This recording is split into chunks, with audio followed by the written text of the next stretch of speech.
உயரத்திலிருந்து எங்களை ஏற்றி வைக்கக்கூடிய, எழுத்தை என்றும் உச்சத்தில் வைத்திருக்கக்கூடிய அத்தனை பத்திரிகை ஊடக நண்பர்களுக்கு வணக்கம். என் நெஞ்சிற்கினிய தமிழ் திரைப்பாக்கூட சொந்தங்களுக்கு வணக்கம். காரணம் ஒரு பெரும் தருணம் தான் அது. அதாவது ஒரு சொல்லியிருந்தாங்க, பெரும் புள்ளிகள் எல்லாம் வரலன்னு. பரவாயில்ல, சிறு சிறு புள்ளிகள் சேர்ந்து தானே ஒரு நாள் பெரும் புள்ளி ஆகும். அதனால ரொம்ப நல்ல பெரிய அனுபவமான இது. நல்லா இருக்கு எனக்கு இந்த அனுபவம். அதனால அவர் சொன்ன மாதிரி ஆன்டி டிப்ரெஷன், இன்சோம்னியா இது எல்லாமே வந்துருச்சு எனக்கு. அது பரவாயில்ல.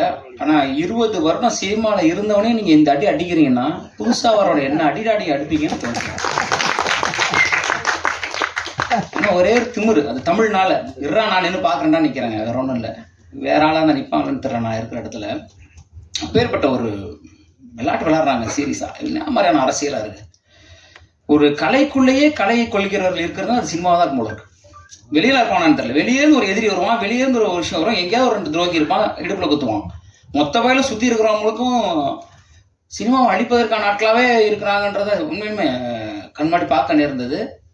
இன்னொரு பாடலாசினா வருவோம், 25 பேர் இருப்பாங்க, அதில் 2 நிமிஷம் நம்ம பேசிட்டு இறங்கி போயிடுவோம். இதுதான் நமக்கான மேடை. அந்த ஒரு 2 வருஷம் வேற ஒரு பார்வை. இங்கே வந்திருக்கக்கூடிய அனைவருக்கும் நன்றி. நான் சொன்ன மாதிரி மோகன் அவர்கள் எல்லாம் வெளியாடலாம் கிடையாது. அதனால தான் நான் அவரை நான் சிறப்பு விருந்தினர் லிஸ்ட்லேயே சேர்க்கல. அவர் என் குடும்பம், எனக்கு 15 வருடம் எனக்கு தெரியும் மோகன் அவர்களை. நான் ஒரு அடிப்படையிலேருந்து நாங்கள் பயணிச்சிருக்கோம். பழையவனார்பட்டிக்கு முதல்ல இருந்து அவர் எனக்கு பழக்கன்றதுனால ஒரு முறை சொல்லியிருக்காரு, அண்ணே ஒரு புது பையனுக்கு பாட்டு தரேனே, குக்குன்னு ஒரு பாட்டு எழுத போறானே, நீங்க என்னென்ன சொல்றீங்கன்னா சந்தோஷமா கொடுங்கன்னு சொன்னேன் அவர்கிட்ட. எனக்கு பாட்டு வேணான்னு சொல்லி நான் ஒரு புது பையனுக்கு பாட்டு கொடுத்தேன். அந்த திரௌபதியில நினைக்கிறேன். எனக்கு வேணாம், நான் எழுத 400 ஒரு பாடல் ஆயிரும், நீங்க அந்த புது பையனுக்கு கொடுங்க. அந்த பையன் பேச வச்சாரு. அந்த பையனுக்கு பேசினாப்புல ரொம்ப மகிழ்ச்சி. ரொம்ப யதார்த்தமான ஒரு கலைஞன் அவர். அடுத்ததா என்னோட தயாரிப்பாளர்கள் ஒரு கதை, அந்த கதையை சொல்றோம். இப்படி ஒரு வித்தியாசமான கதை இருக்கு, பண்ணுவோங்க. யார் சார் பண்ணுவா? நீங்களாம் நினைச்சா நம்மளாம் சேர்ந்து பண்ணலாம், என்ன சொல்றீங்க? அப்படிங்கும்போது ஒரே ஒரு ஒத்த மனுஷன், ஒரு பேப்பர் இருக்கு, ஒரு பேனா இருக்கு.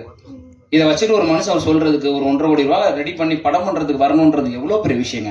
அதை என்னை நம்பி வந்த என்னுடைய தயாரிப்பாளர்களுக்கு என்னுடைய நன்றி நான் தெரிவிச்சுக்கிறேன்.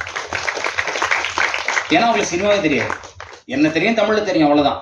அந்த கதையை நம்பி வந்தாங்க. அந்த வகையில் ரொம்ப மகிழ்ச்சி. அதில் நான் ஒரு விஷயம் ரொம்ப உறுதியா இருந்தேன். அதாவது பாடலாசிரியர் பிரியன்ற ஒருத்தன் திருச்சிராப்பள்ளியிலேருந்து 2003 சென்னைக்கு வர்றான். அவன் பயணிக்கிறான், போராடுறான், 10 வருஷம் படாத பாடுபடுறான். சாப்பாடுகள் இல்லை, வண்டியை பெட்ரோல் இல்லாமல் தள்ளுறான். எல்லாம் பண்ணிட்டு தனக்கான வீடு வாங்கியாச்சு, கார் வாங்கி, இடம் வாங்கியாச்சு. தமிழ் இந்த திரைப்பாடல் அவனுக்கு அந்த இடத்த கொடுத்துச்சு. அப்புறம் என்ன பண்றது? 10 வருஷத்துலேயே ஒரு இடத்த கொடுத்துருச்சு. வெற்றி பாடல்களோட நின்று நிற்கிறோம். நிச்சயமா தோணுச்சு, ஒரு பாடலாசிரியர் நம்ம சொல்லிக் கொடுக்கல, ஒரு பாடலாசிரியர் வழிகாட்டல, ஏன் நம்மளும் இப்படி இருக்கணுன்றதுனால தான் 2013 தமிழ் திரைப்பாக்கூடம் அப்படின்ற ஒரு விஷயத்தை நான் கொண்டு வந்தேன். ஏன்னா நான் கேட்டிருக்கேன் மூத்த பாடலாசிரியர்கள்ட்ட, ஏன் அங்க பண்றீங்கன்னு மூஞ்சி நேரம் சொன்னாங்க. நீங்க பாட்டு எழுதுங்க, நான் எழுதுறேன், நீங்க எதுக்கு முன்னால கொண்டு வரீங்க, நீங்க எப்படி இருக்கீங்க, நீங்க சும்மா இருங்க, பண்ணாதீங்கன்னு அதை தவிர்த்துட்டா இருந்தாங்க. பெரிய பாடலாசிரியர், நம்ம தலைமுறை கடந்த மூத்த கவிஞர் வாலியவர்கள் மட்டும்தான், யாருமே செய்யாத விஷயம் நீ செய்ய அப்படின்னு. எனக்கு கண்ணதாசருக்குலாம் பாடலாசிரியர் தான் பேர் வரும், ஆனா உனக்கு தான் பாடலாசிரியர் உருவாக்கிய பாடலாசிரியர் பேர் வரும். அந்த ஒரு மகிழ்ச்சி. அப்போ 13 இருந்து 23 வரைக்கும் என் 10 வருஷம் நான் அப்படிதான் வாழ்றேங்க. என்னுடைய பாடல்கள் குறைஞ்சு போச்சு. நீங்க பாத்தீங்கன்னா தெரியும், 2003 to 2013 வரைக்கும் தட்டி தூக்கியிருப்பேன், அவ்வளோ பாடல்கள். அப்புறம் 13 இருந்து 23 வரைக்கும் பார்த்தீங்கன்னா எழுதிட்டு தான் இருக்கேன். இப்போ வரைக்கும் எழுதிட்டு தான் இருக்கேன். இருந்தாலும் பார்த்தீங்கன்னா கொஞ்சம் கம்மியா இருக்கும். ஏன்னா நான் சம்பாரிச்சு இன்னொரு கார் வாங்கலாம், இன்னொரு வீடு வாங்கலாம். அதனால என்ன பண்ண போறோம்? போகும்போது ஒன்றும் கிடையாது. ஒரு 10 பேருக்கு அறிவை கொடுத்து செல்வது, அறிவு தானம் தானே உங்களுக்கு மிக சிறந்தது. சாப்பாடு போட்டு அடுத்த பசிக்கும், ஆனால் அறிவை கொடுத்துட்டானா அவன் காலத்துக்கு நிலைச்சு நிற்பான்.